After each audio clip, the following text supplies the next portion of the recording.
Assalamualaikum warahmatullahi wabarakatuh. Perkenalkan, nama saya Anjali Arifah Hanani dengan NIM 241101010025. Di video kali ini saya akan mengulas buku Akidah Islam.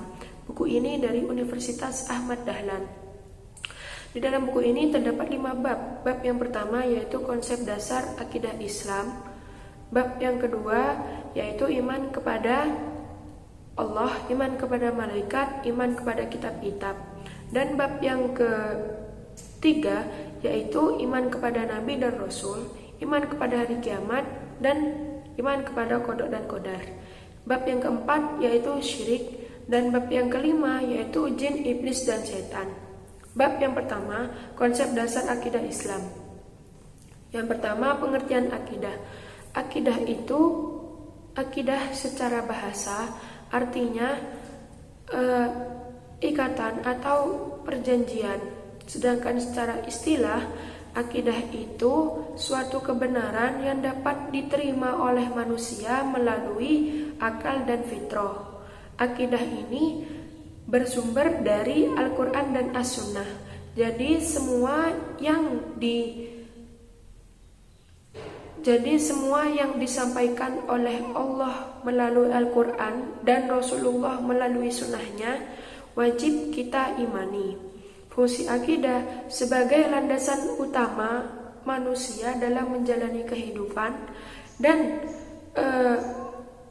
mendorong manusia untuk menjadi pribadi yang kuat dan sebagai pembeda antara yang benar dan yang salah.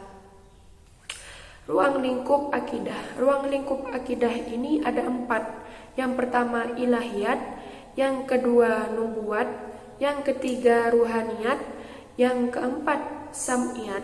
Yang pertama ilahiyat. Ilahiyat ini segala sesuatu yang berhubungan dengan Tuhan.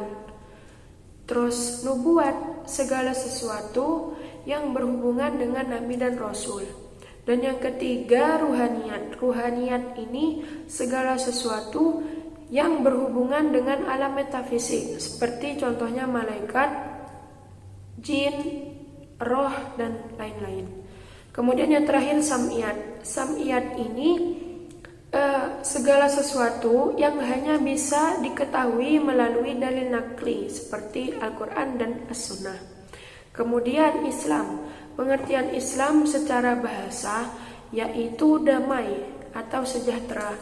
Sedangkan dalam istilah, Islam itu agama Allah yang diwahyukan kepada Nabi Muhammad sebagai nabi terakhir untuk memberikan pedoman kepada umat manusia dan menjalankan perintah Allah dan menjauhi larangannya.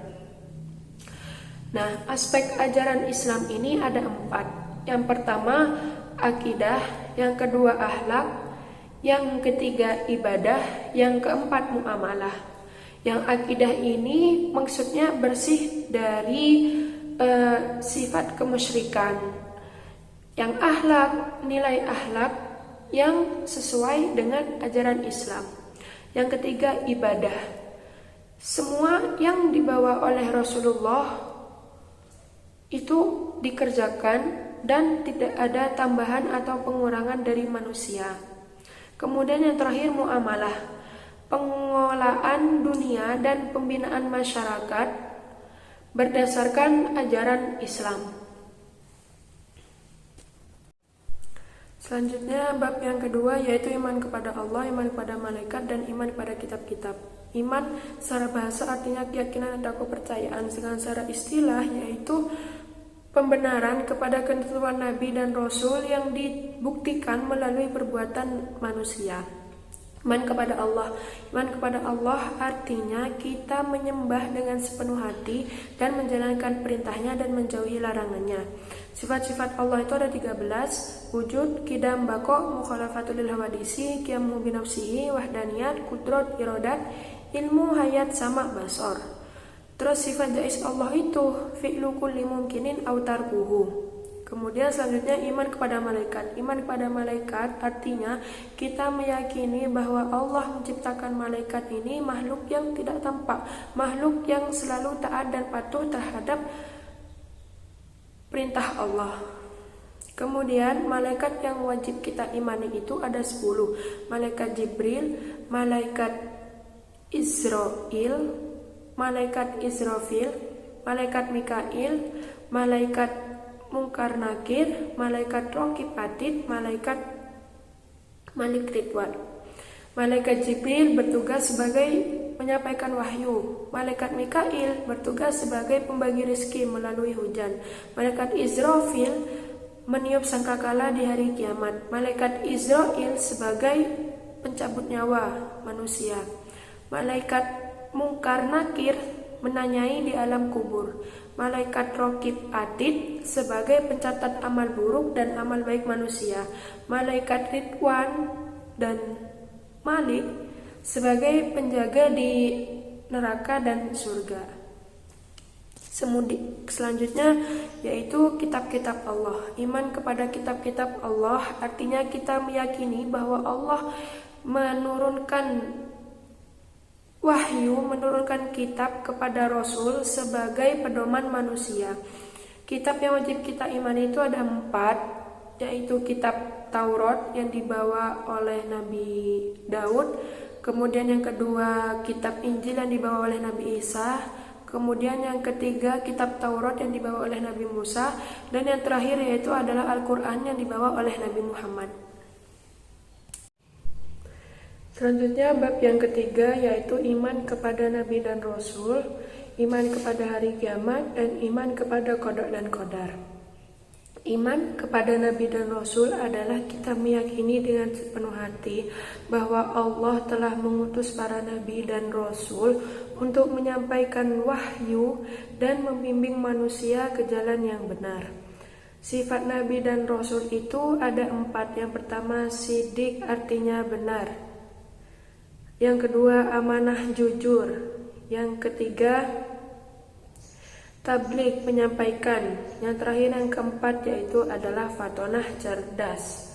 Kemudian Nabi dan Rasul yang wajib kita ketahui itu ada 25. Dan di antara 25 Nabi tersebut ada yang disebut Rasul Ulul Asmi. Rasul Ulul Asmi ini ada 5. Rasul Ulul Asmi ini adalah Rasul yang mempunyai cobaan yang sangat berat dan juga mempunyai kesabaran yang sangat tinggi. Rasul 5 ini, Rasul Ulul Asmi ini Nabi Nuh, Nabi Ibrahim, Nabi Musa, Nabi Isa, dan yang terakhir Nabi Muhammad. Selanjutnya iman kepada hari kiamat. Iman kepada hari kiamat ini sebuah peristiwa yang pasti akan terjadi, di mana seluruh alam semesta akan dihancurkan dan seluruh yang ada di alam kubur dibangkitkan dan dihisab lalu dipertanggungjawabkan atas perbuatannya selama di dunia. Hikmah beriman kepada hari kiamat itu dapat mendorong manusia untuk selalu melakukan kebaikan dan menjauhi maksiat. Terus juga menyadarkan bahwa kehidupan di dunia ini hanya sementara. Kemudian yaitu qada dan qadar. Qada dan qadar ini meyakini bahwa sesuatu yang ada di alam semesta ini itu semua sudah ditentukan oleh Allah, baik itu buruk maupun baik. Jadi hikmah kita beriman kepada qada dan qadar ini, kita itu dapat menumbuhkan sikap sabar dan tidak sombong ketika sudah berhasil. Terus menghindari rasa putus asa dan iri terhadap orang lain. Selanjutnya yang bab keempat yaitu syirik. Syirik ini merupakan perbuatan yang sangat tercela, yang sangat dilarang oleh Allah dan termasuk dalam dosa besar. Dan pelaku yang melakukan syirik itu namanya musyrik. Nah, musyrik, orang yang telah melakukan musyrik ini sebenarnya itu telah merusak aspek terpenting dalam kehidupan, yaitu merusak iman dan tauhid. Oleh karena itu, setiap mukmin itu harus memahami syirik, ragam-ragamnya syirik dan bahayanya syirik. Nah, dari segi bahasa, syirik ini artinya bersekutu atau bersama. Sedangkan secara istilah, syirik ini berarti mempersekutukan Allah dengan sesuatu yang lain. Semisal, contohnya kita mempercayai bahwa dukun dapat melihat nasib, membuat ramalan.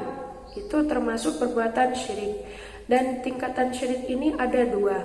Yang pertama yaitu syirik besar, yang kedua yaitu syirik kecil.